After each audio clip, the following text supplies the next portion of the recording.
orthodoxın BBC News editionen. Okay, so now we've seen what the issue is, at least from the BBC's perspective, and I thought this one view, which came in the Reno Gazette Journal, might be of interest.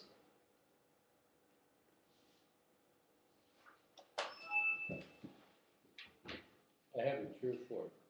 What's that? You have a cure? Mm-hmm. Okay.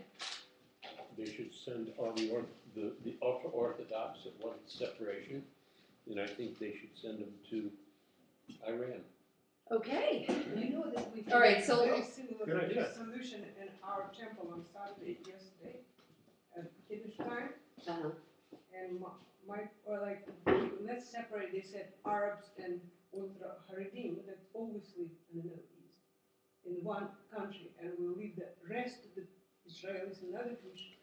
And I said okay, and then within each of these countries they'll find somebody else, and they just it's like some biological form.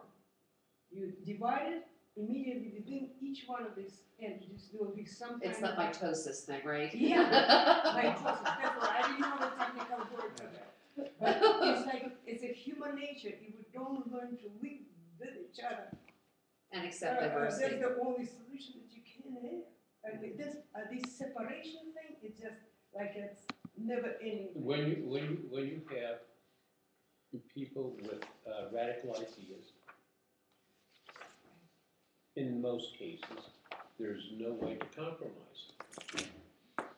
Okay, Diane, you want to pick up there? Demanding women dress more modestly is bullying. I actually read this in the paper. I thought it was well written. Why does religious fundamentalism always seem to wear a potato sack, or at least insist its women dress that way? I ask because of the latest outbreak of fundamental fury, this one in a Jewish town in Israel called Bet Shemesh. A few weeks ago, a video went viral of a girl age 8, now terrified of walking to school because the ultra-Orthodox men in her town spit, scream, and swear at her for dressing like a whore. What kind of outrageous outfits does she wear? The modest attire of a religious Jewish girl. A skirt, a shirt, reminiscent of school uniforms here in the States. The other girls at her single-sex school dress the same and face the same gauntlet of hate.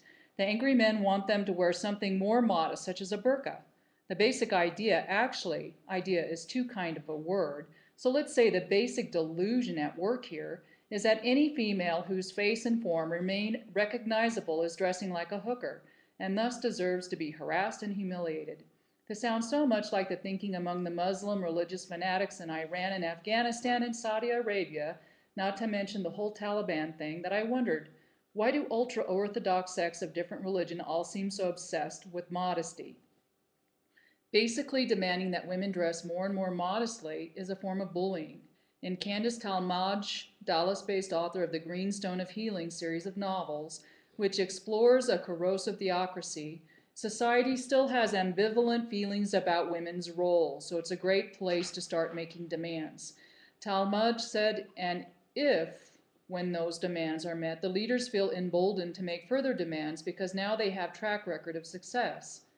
Though men in religious sects are often required to dress a certain way too, think of the Amish with their beards or Hasidic men wearing side curls, women's dress is bound up with their sexuality, or more to the point, with hiding it.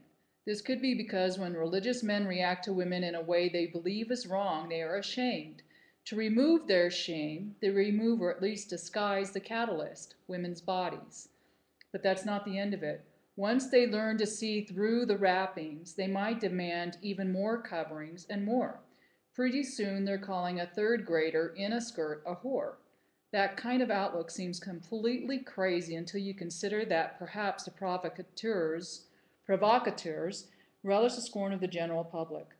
Rules, clothes, and actions that seem insulting, if not insane to the rest of us, can be of great use to the folks practicing them.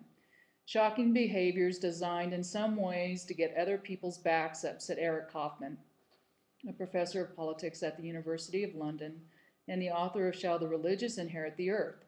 It's what's called creating tension with the surrounding society. Their tension with you reinforces the boundaries that keep your people in. In other words, the more that mainstream society maligns a group, the more the group sticks together. It's a siege mentality, and far from shaming the fanatics into changing their ways, it solidifies their belief that they alone find favor in God's eyes, and then they go and spit some more on everyone else, especially the females. Okay, all right, so that was at least one opinion from our local paper about the things that have been going on. And actually, there is more and more protests. I was, just catching a little clip of it today about this entire situation. People are coming to Beit Shemesh to have this discussion, and it's an interesting time in our country where we've got, Occupy Modesty, or whatever you want to call it, these Occupy movements, and now this kind of like dichotomy between the religious and growing minority in Israeli society. Well, any adult man that looks at a young girl and has to call her a whore Third grader. is not, as far as I'm concerned, a religious person. Well, They violate the rules of I think what God put down, and so consequently, you shouldn't know. and when we ostracize a group, we create that siege mentality, which makes them even more so. You mean it strengthens their position? Strengthens their position instead of diffusing the situation. That's exactly what I like it. No, I understand, and I happen to agree with their position. So the But question yet, is, how do on we the deal with other that sort hand, of thing? yet Put her on hand the on. Well, interesting. I arrest the people that perpetrate this kind of thing, that puts But the yeah. policeman in the corner where it happens and take them away to the fine and. And apparently they are. And But that's- as the growing religious minority, the Haredi grow, we're dealing with situations regularly about who sits in the back of the bus, who can walk on which side of the sidewalk. So those things are obviously reminiscent of the 1960s when America had to deal with all of the change from literally black people had separate drinking fountains and bathrooms and buses and all of that kind of thing. So in our past, we know about that situation, and we really want to make sure that we don't backslide into that kind of a setting. And I think a lot of people in Israel are perhaps in the same mentality of trying to stop this kind of thing. So, I don't remember where I read it, but it was just over the weekend that it's more punitive towards women than it ever has historically been recorded and within the there is- Jewish society. And there is some theory because they're railing against the secular Israelis, railing, against the secular Israelis. They're permitted to have this further right-wing stance, or perhaps it's even necessary because there's so much secularism. So this is their mindset, that this is what's necessary given the times that they live in. So, at any rate, that's at least their position. All right, so just wanted to bring that to your attention, and now let's move on to another topic, and then another topic after that. So, bringing up modern day information and kinds of things about Israel, I think is important for us. Even though perhaps our bottom line is looking at Talmud, here's yet another kind of almost interesting modern kind of issue about invasion of privacy, those kinds of issues. So, and then after we finish this, we're going to get back to our Talmud and look at the 4 types of Eruvin that we had started last week. So, but another side journey here into Hilchot Choshen Mishpat, and this happens to be an issue of invasion of privacy. Mike, do you want to pick up the question? No. Oh, you've got your mouth. All right, Slika. All right, you Babakash. Eruvin recently purchased a scanner. Could you speak up just a little bit? Eruvin recently purchased a scanner with which he is able to eavesdrop on conversations made in cellular and portable phones. He would now like to know, is there Hasidic prohibition to halachic prohibition to listen to other people's phone conversations? Are there any situations in which it would be permitted according to Halachah to listen in on the conversations of others without their knowledge or permission? Okay, so can we listen to other people? Can we overhear what they're saying? Is it permitted if it's a public place? Is it permitted if, you know, I'm in one room and I have somebody else in another room and I happen to be on the phone? Is it permitted to read other people's mail? Are these things halachically permitted or not? So these are the questions, and we have a takana from Rabbeinu Gershon. Judy, you want to keep going there on 1A? Yeah, Rabbeinu Gershon, also known as Meor Hagalah, the light of the diaspora, a Rishon who lived approximately 1,000 years ago, issued a herem ban on unauthorized reading of private letters. This prohibition applies even if the reader does not take the letter to his own domain. However, if the owner of the letter threw it into the trash, it is permissible to read it. The herem is still effective today and must be considered with the same gravity as any other Torah prohibition.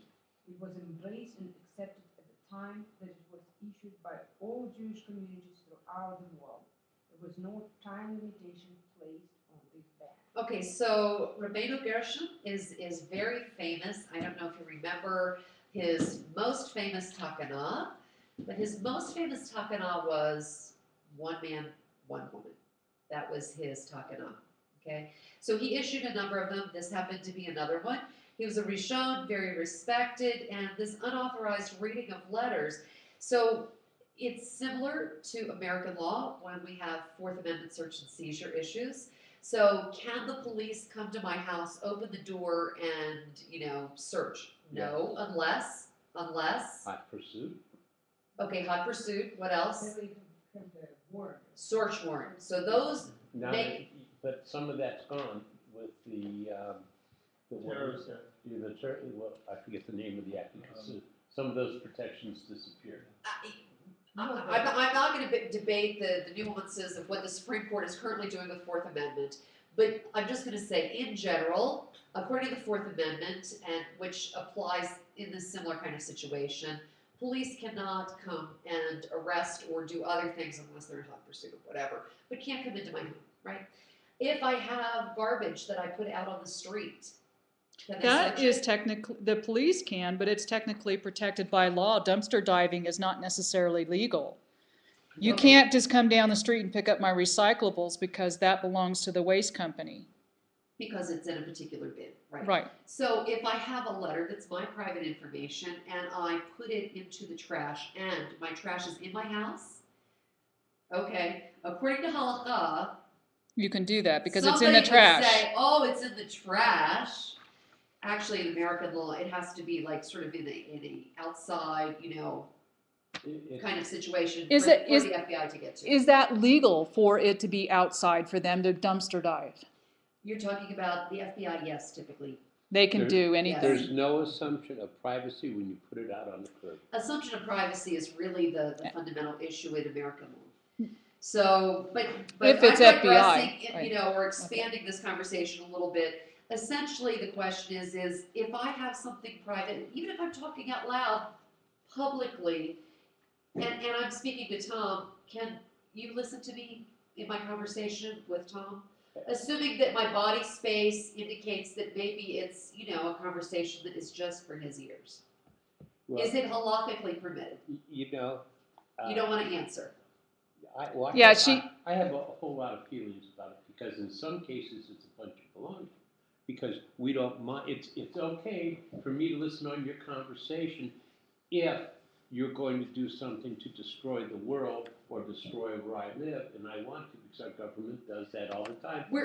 And our government, just let me finish. We'll look at exceptions later. Generally speaking, is it permitted for you as I Mike don't to know. listen to a conversation think- that Tom and I are having? In the world today, I think there's no more assumption of privacy. Fine. What Now does the Holocaust. say? What does the Holocaust say? I disagree with it. Okay, I hear that you disagree with it. What does is it the say? Holocaust, though? The Holocaust says no. The No. Holocaust says no. Because you know, you have to look at the situation, and each and every situation is different. You So can it make was- this argument, but what does Holocaust say? It doesn't. It's It totally- doesn't matter to it's Mike. totally Okay, irre- fine. it's totally I'm asking irrelevant. obviously the wrong person. Because the place that we assume would follow Halachah is the biggest violator in the world of this. Okay. I think ethically, you know, if you were to take it one step further, so the basic halakha is that you can't read somebody's letters and you shouldn't listen in, but like even if it's in your trash, I would think ethically that's unethical to go into somebody's trash to get a letter to read it. So it would have to go that one step higher, because to me that's an invasion of privacy, that I'm going to dumpster dive to read your personal information. To me that's a violation of my personal space, that you would go in my dumpster. I understand, but what does halakha? I'm Just as a asking what basic halakha law, says. as a basic the law, basic halakha says that you shouldn't eavesdrop and that you shouldn't read someone's stuff if it's not in the trash. If it's in Okay. the trash, it's fair game. Okay, good. Now at least we've got the basic. Okay, so somebody pick up B there.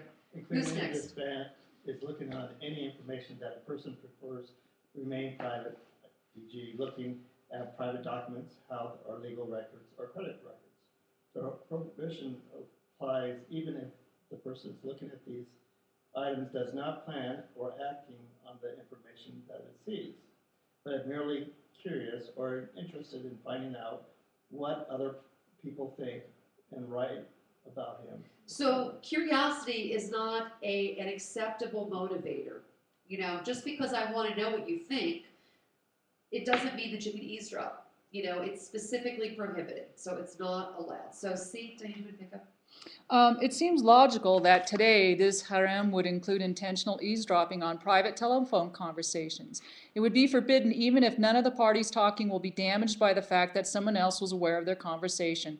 How much more so if, as a result of the eavesdropping of the third party, one of the conversing parties will be financially hurt or private personal information will now become known. So even more so, if there's going to be some intention of financially hurting or gleaning private personal information. Okay, so let's digress for just a second. Let's give a case scenario.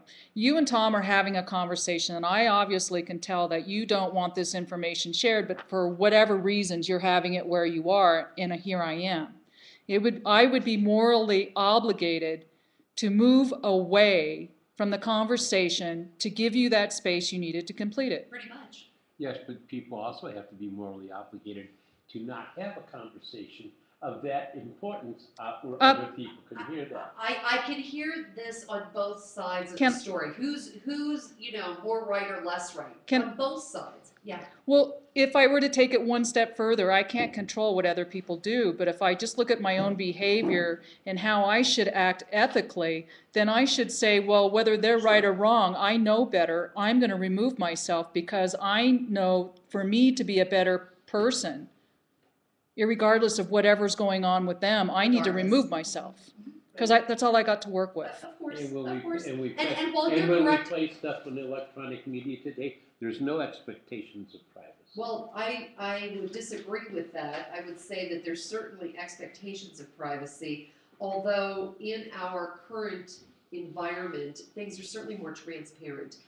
And even corporations are having a goal. We have open meeting laws in our legal arena for a reason. Open meeting laws mean that people should be able to come to the county government discussion about where their money's being spent or whatever it is. So there's a reason, and we try to be more transparent when it comes to those kinds of things.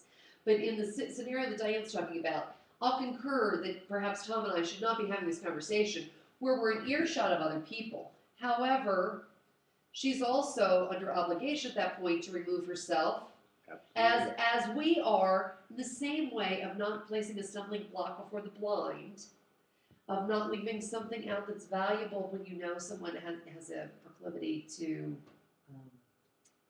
thieving, right? You don't want to leave something valuable if you know that there's somebody who may steal it, right? I have that obligation to go, oh, you know, whatever, I need to put this away. It you know, it shouldn't be just out laying here. So, I shouldn't leave a $20 bill laying on my doorstep if I, you know, don't want to subject people to, you know, offhandedly taking something that perhaps is. so in essence, right? is what you're saying is you don't feel anybody should record any of your conversations without your permission. Conversations that would be accurate. Then you should move to another country because every phone conversation, whether it's cell or hardline, is being recorded today.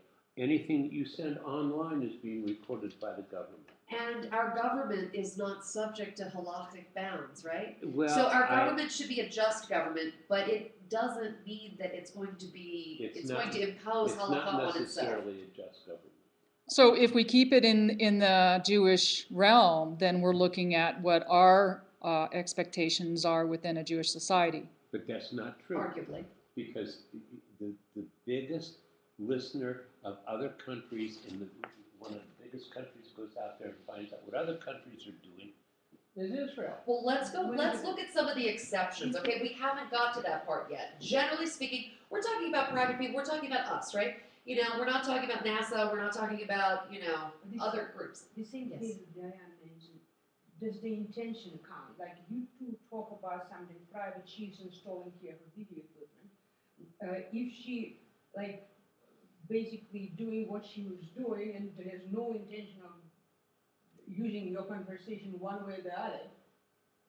And I hear that. So Intention. her intention is certainly going to be a factor in it. But the question is, on a fundamental bottom line, if there's a conversation that's going on, that's a private conversation, and, you know, it's probably going above the line, you know, to say, I'm going to absolutely, even though I have to install something, even though I need to be in the room, I'm going to leave the room. Right, and is that a point where I should say, you know, I might ask you, well, look, I really need to get this set up, but I see you two really need a minute. Do you want me to leave for a minute? That might be your cue to say, well, we can actually go over here and you can finish doing what you're doing. All of these things are good. Unless you're fighting, and then it's too conflicted, and I'll say, okay. Let's be trying to go, or whatever it is.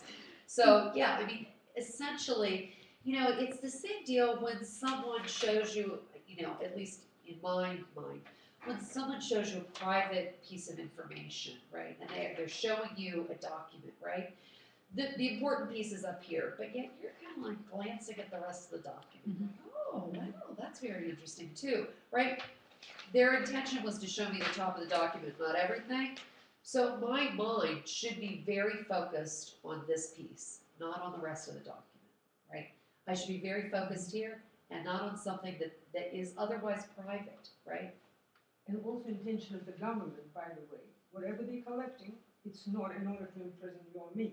They are looking for certain bits of information and they have to, so We'll look at the exceptions. Well, let's keep going here. I think we're on, where are we on D? D. Okay, there are some situations where it's permitted to examine personal letters and documents and to listen in on private conversations. This is if doing so will help the person whose privacy is being invaded or others in a physical or spiritual manner. In such situations, I think the you're gonna harem wanna- of Rabbeinu Gershom was never instituted, and it's absolutely permitted to do so. So what we've been talking about is, do we have another copy of this? Right there. Okay, so what we're talking about is invasion of privacy. When is it permitted to listen in on private conversations, if ever? So the question that was asked at the top was, he purchased a scanner and he's able to eavesdrop on cellular and portable phones, not on landlines, but cellular and portable phones. Is there halachic prohibition to Eruvin? Yes. Okay, the simple answer is yes. Are there any situations in which it would be permitted according to Halachah to listen in on the conversations of others without their knowledge and permission? Okay, so that is now, we're looking at some examples of this. And Monica, could you pick up there underneath D, where we're down here on Second some paragraph, examples under of D. this, just above the line. Some examples of this would be if parents or educators have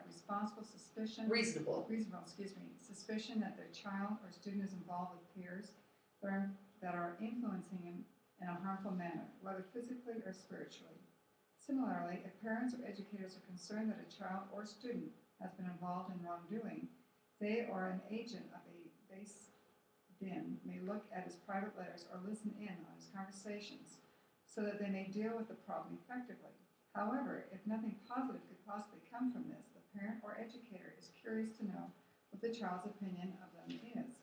The harem would apply and it would be forbidden to do so. Okay, so in this particular situation, whether we're talking about students in a particular school, a family who's concerned about, you know, a child, or a country who's concerned about its citizens in one way or another, if they're looking for those criminal activities or wrongdoing, terrorist, etc., under halakha, it would be permitted, right? Permitted to do this eavesdropping. But if the issue is just to try to figure out what the kid thinks about the family or what the child thinks about the school or the principal or whatever, it's forbidden. Okay. So let's go on to sources. If you'd like to pick up there, again, Monica, under sources. The Teshuvot of Maharam B. Rotberg. So, Frankfurt edition 68, the Harem of Rabbeinu Gershom is quoted as follows: a ban was issued not to look at a letter of one's friend that was sent to another friend without his knowledge. If it was thrown into the trash, it is permitted. It is clear that from this that the prohibition applies to any situation where private information is gleaned, regardless of whether it is in the owner's domain or not. In other words, even if theft is not an issue, a reader or listener of private information is transgressing. go ahead. Rabbeinu Gershom actually issued many Takanot. Takanot injunctions or Eruvin bans. His ban on the bigamy was only accepted in Europe and was instituted until the end of 5,000 years from the creation of the world, which was 750 years ago. The only reason why we still continue this ban today is because the Rishahim who lived at the time that the ban was to expire, decided to extend it indefinitely, as it is stated by the Ramah. However, in Sephardic communities, it was never accepted. How interesting. Okay, small caveat, right? So, and this little caveat at the bottom, and the reason that we're talking about this other, because it's another takana. So there were certain rabbis who made rabbinic decisions that went for a long period of time. Interestingly enough, I believe his takana on bigamy was for 500 years. At the end of the 500 years, that generation of rabbis agreed that it should be continued and extended. This is year 5,000, until the year 5,000. Right, which, from his time forward. So, yeah, he lived, 1,000 years ago, and his was, I want to say, 500-year takana. It was 5,000 years from creation. I concur with that. So 5,000 years from creation, 758 years ago. So whenever his takana was, Right. I think he instituted it for a period, I want to say about 500 years. So, but in Sephardic communities, this is an interesting small loophole that, for example, there's not going to be the same situation of agunos, the women who are chained because they can't get divorced from their husband because their husband is nowhere to be found or whatever. Arguably, in Sephardic communities, they could marry someone else, right? Because it wouldn't be a problem. The guy could at least, remarry. So, small little loophole might be helpful at some level for gentlemen to be married if they needed to be. So, without Not for again, the women. not for the women so much. So, all right, moving on now to Talmud. Okay, so here we are, we're back at Eruvin. So there were 4 types that we talked about. The Eruv Chatzerot, which is the one in the courtyard, Eruv Techumim, which is boundaries. So the one in the courtyard is everybody's in an apartment. They want to create a space in their apartment building which has an adjoining courtyard where they can all enjoy Shabbos together. They can eat in somebody's apartment over here, walk over to another person's, they can carry, they can bring food, whatever, cook together, or not cook together, but at any rate, during Shabbos they can carry. Okay, so on Erev Techumim, this is where they've got a boundary. It's 2,000 amot outside of the city, unless you've got some kind of camp, essentially, that you've created, so then you can go another 2,000. So if there's 2 cities that are not very far apart, so you've got city A over here, city B over here, and the space between them is 3,000. So you can only go 2,000 normally, right? One way or the other. So what they do is they put some lechem, that kind of thing. So they've got a space to rest, some food, that kind of thing, and then they could still move on to the other city. Okay. So she took the Vuot, it's an Erev on a street, so you have an open street, you block off the end, and all of the houses that are at the end of the street. It's very similar to this Erev Hatzerot. And then finally, the Erev Tavshilin, which has to do with cooking on a festival for Shabbat. So it's an Erev of time. Okay, these are our space. This is time. So let's pick up in our book here. We're at the Mishnah on chapter 4. Are you, who's up? I am. Okay, 128. So now this is the Mishnah at the very beginning of our discussion about Eruvin.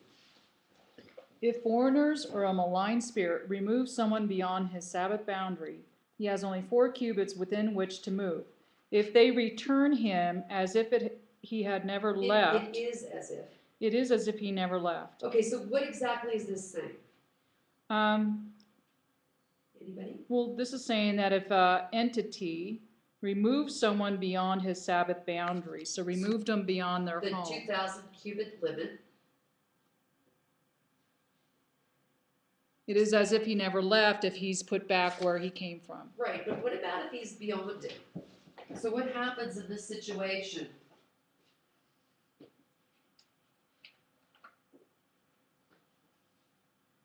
So A is taken on Shabbos, 3,000 cubits.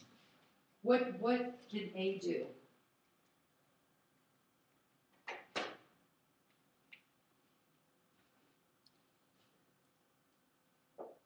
Thoughts? Take him back 1,000 and it's as if he's never moved. Okay, but otherwise, what else does it say? We've got just one sentence there, so what's it saying? He's allowed us to move the babies through box. That's exactly it. It's only for He gets 4 cubits, okay? So if he's somehow taken beyond the Sabbath boundary, he gets 4 cubits.